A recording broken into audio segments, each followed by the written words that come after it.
In this interview series, Rick Stiggins, founder and president of the Assessment Training Institute and Classroom Assessment Authority, promotes the effective use of formative assessment to support student learning success. He does so by answering a series of 11 questions posed to him by the Alberta Assessment Consortium.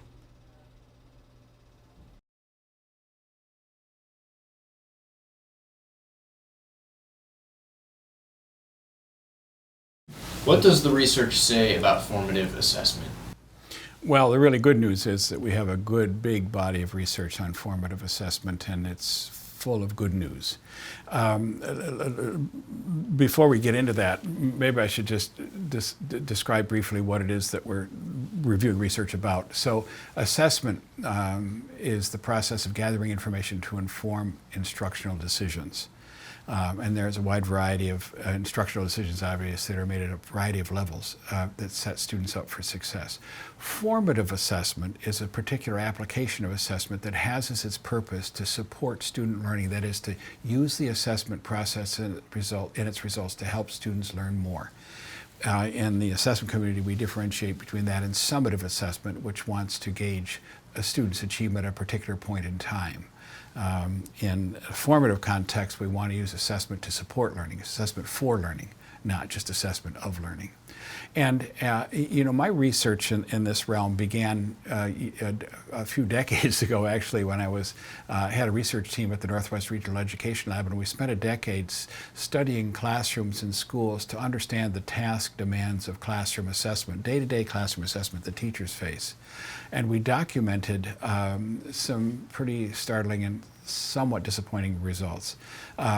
First of all, classroom assessment is pretty much a continuous process used almost solely for grading purposes.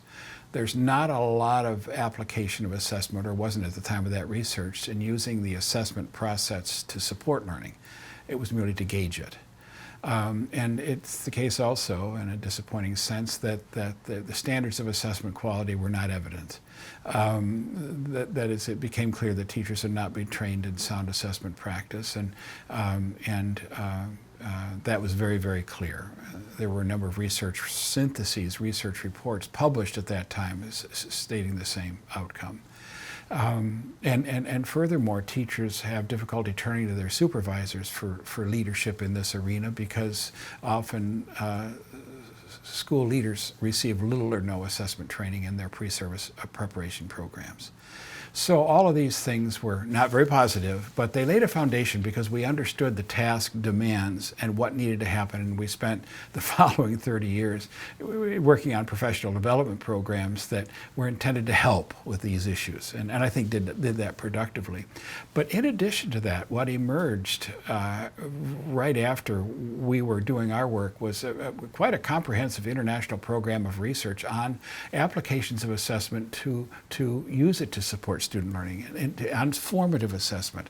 And so for the past 30 years, we have accumulated a wealth of knowledge about how to do it well and what happens to student achievement when we do it well.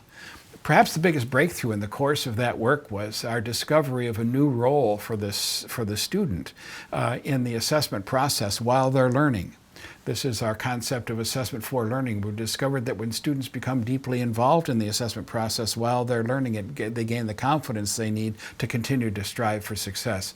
And a colleague, Dylan William, who has been deeply involved in this research for this entire period, is quoted in print recently as saying he believes that we could quite literally double the rate of student learning with the consistent application of what we now understand to be principles of assessment for learning, principles of formative assessment used to specify learning. And the research is very specific about how to do it well. That is, we have a wide variety of practices that have developed that can really be fitted nicely into professional development programs that teachers can put to use immediately. Essentially, what we're trying to do in that kind of professional development, what the research tells us we need to do, is to help people gather dependable evidence and use the assessment process and its results, not merely to judge and grade students, but to actually put them on the pathway to greater academic success. There's no question about it. We know a lot about formative assessment, and we know that it is a powerful teaching and learning tool.